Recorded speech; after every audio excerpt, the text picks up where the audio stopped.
All right, so we're diving into Ukraine again today, and you brought a really fascinating article Yeah.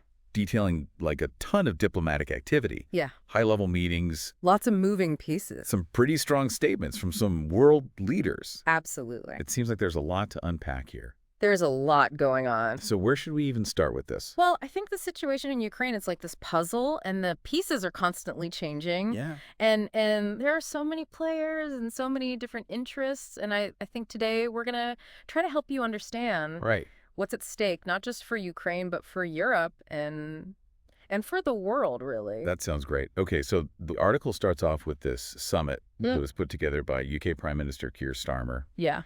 and there were 18 leaders present, Yeah. most of them European. Mm-hmm. But I think the big news was that Zelensky was there, Oh, definitely. and especially coming right on the heels of that meeting with Trump. Yeah, the timing of the summit right after that Zelensky-Trump meeting is really interesting. It kind of makes you think that maybe Europe's like getting ready to kind of do their own thing a little more. Right. Like maybe diverging from how the U.S. is handling things. Okay. And we have to remember that the Donbas region has been like a tinderbox for years. Yeah. So the summit might be a sign that the West is kind of shifting how they're dealing with it all. And, Zelensky didn't exactly mince words either. Oh, no. He was talking about wanting a basis for cooperation with America for a true peace. Right. Which, like, reading between the lines makes me think that there are some pretty serious roadblocks to getting everybody on the same page. Yeah, that's a good point. It's going to be really tough to find that common ground. Yeah. Especially, considering those U.S.-led peace talks that don't even include Ukraine. Right. Like, can you imagine how frustrating that must be for Zelensky? It's got to be, yeah. Yeah. So let's talk about peace, because the article lays out this 4-point peace plan that Starmer is proposing. Okay. It calls for continuous support for Ukraine. So like military and economic aid. That's right. But it wants to guarantee Ukraine's security and sovereignty and any peace deal that's reached. Yeah. It wants to beef up Ukraine's defenses so they can prevent future attacks. Mm-hmm. And it talks about forming a coalition of the willing to enforce the peace. Okay, so this plan is trying to address some really big issues. But the question is, will it actually work? Right. Will it get to the root of what's causing this conflict All right. and create lasting peace? Mm-hmm. I mean, how do you even guarantee Ukraine's security in the long term in a way that both sides are going to be happy with? Yeah. And what are the compromises that are even possible? And would everyone even agree to them? Okay, so that's a lot to think about. Yeah. But I do want to rewind a little bit and talk about that fiery exchange that the article mentioned. Oh, yeah, between Zelensky and Trump. Yeah, what exactly went down there? Well, Trump, he really wants to end this war. Yeah.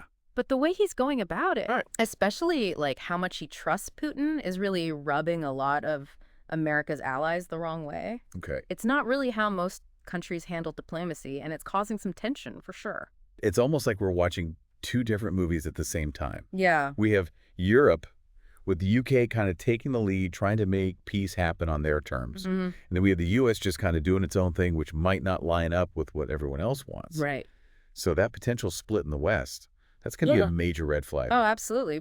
Putin benefits when the West isn't unified. Right. When we're divided, we're weaker, and that's exactly what Putin wants. Yeah, that makes a lot of sense. And speaking of different approaches, let's go back to Starmer's idea of a coalition of the willing to help defend Ukraine. Yeah. We don't really know the details yet, but he made it very clear that the UK is all in. Yeah, he said boots on the ground and planes in the air. Yeah, he did. So does this mean that Europe is ready to step up and be a bigger player on the world stage? It's definitely possible, and it's something we need to pay attention to. Yeah. We don't know all the countries that would be involved in this coalition, but Starmer is clearly willing to act Right. with or without the U.S. in charge. Okay. And if that actually happens, it could completely change how global power works. Yeah. Maybe we'll see Europe become a lot more independent. And the UK is putting their money where their mouth is. Yeah. They're pledging $1.6 billion for air defense missiles. Wow. And then another $2.2 billion in loan for military aid. Okay. And all of this is backed by those frozen Russian assets. That's a lot of money. It's a pretty clear message. It is a pretty clear message. So it's like they're trying to support Ukraine militarily Yeah. while also putting the squeeze on Russia economically. It's that classic strategy, weaken your opponent, Yeah. strengthen your ally. But I do wonder about using frozen assets this way. It's tricky. It does raise some ethical and legal questions. Definitely. Like, is it really okay to just use that money for something it wasn't meant for? Yeah. It's a whole other debate we could have. Okay, now we have to talk about this mineral deal, because this is where things get juicy. Okay. So the article talks about a proposed deal that would give the U.S. access to all these rare earth minerals that Ukraine has. Oh, wow. But here's the thing. What's that? It looks like this whole deal kind of blew up after that Zelensky-Trump clash. Oh, that's interesting. The U.S. Treasury Secretary came out and said that the deal is completely dependent on a peace agreement with Russia. Right. But then Zelensky has said that it's ready to be signed, like right now. So it's confusing. Yeah. And it really makes you wonder, like, what's the real story here? Yeah, is this just a bargaining chip in the peace talks? Possibly. Or is there something bigger going on? Could be. Are these minerals so valuable That's a good question. that they're actually driving this whole conflict? You know, the timing of it all is suspicious, and the fact that everyone's saying different things makes me think there's more to this story than we know right now. Okay, so we've got a potential shift happening in the West. We have a peace plan with a lot of question marks. Yeah. And then this whole side plot with these rare earth minerals, that it just adds another layer of crazy to all of this. It's like peeling back the layers of an onion. It really is. Every time you think you understand what's going on, you find something else. That makes it even more complicated. So what does all this mean? Well, I think it shows us just how much is on the line in these peace talks. Right. I mean, we could see the whole world order change. Yeah. New alliances could form. Okay. Power could shift. But the big question is, Yeah. will anyone actually be able to pull this off? Will we get peace, or is the world just headed for more and more division? And on that note, Yeah. we're going to take a quick break. Okay. Yeah, it's a tangled web for sure. And this mineral deal, I mean, it really throws a wrench into things. It does. It's like a reminder that these global conflicts, they're rarely just about, land or ideals. There's almost always some kind of economic interest lurking underneath. It's like we're putting together this giant puzzle. Right. And every time we find a new piece, it just makes the whole picture even more confusing. Exactly. So we've got this potential shift in the West. We have this peace plan that has like a million question marks. Yeah. And then we have these rare earth minerals that just add a whole other level of intrigue to everything. Right. So, like, what does this actually mean for the average person? That's a good question. Why should people even care what's going on over in Ukraine? Well, I think it's important to remember that even though this conflict might seem really far away, it's already having a global impact.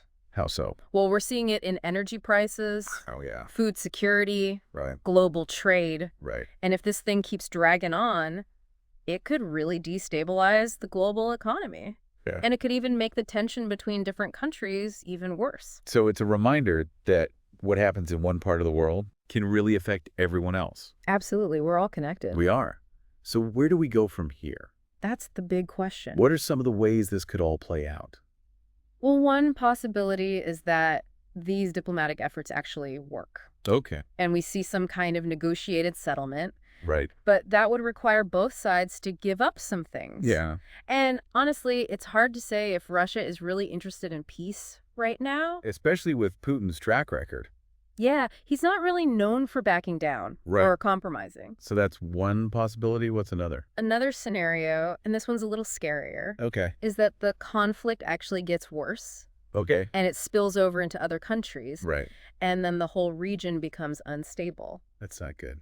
It's not a good scenario, but we Okay. can't ignore it. Yeah. And then there's that wild card that we talked about. The U.S. and Europe splitting up. Yeah. Could that weaken NATO? It could. And like create this situation where the world isn't really unified in how it responds to Russia. Yeah, and that's exactly what Putin wants. Right. He's been trying to divide the West for years. Mhm. So if they show any weakness Yeah. or they're not on the same page, Right. that's a win for him. So we have this really delicate situation. Yeah. It could go towards peace. It could escalate. Mm-hmm.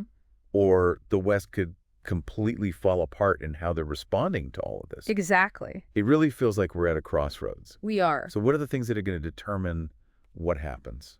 Well, I think one of the biggest factors is how much support Ukraine keeps getting from other countries. Okay. Will they keep sending military aid, Right. economic aid? Right. Or will we see what some people are calling Ukraine fatigue?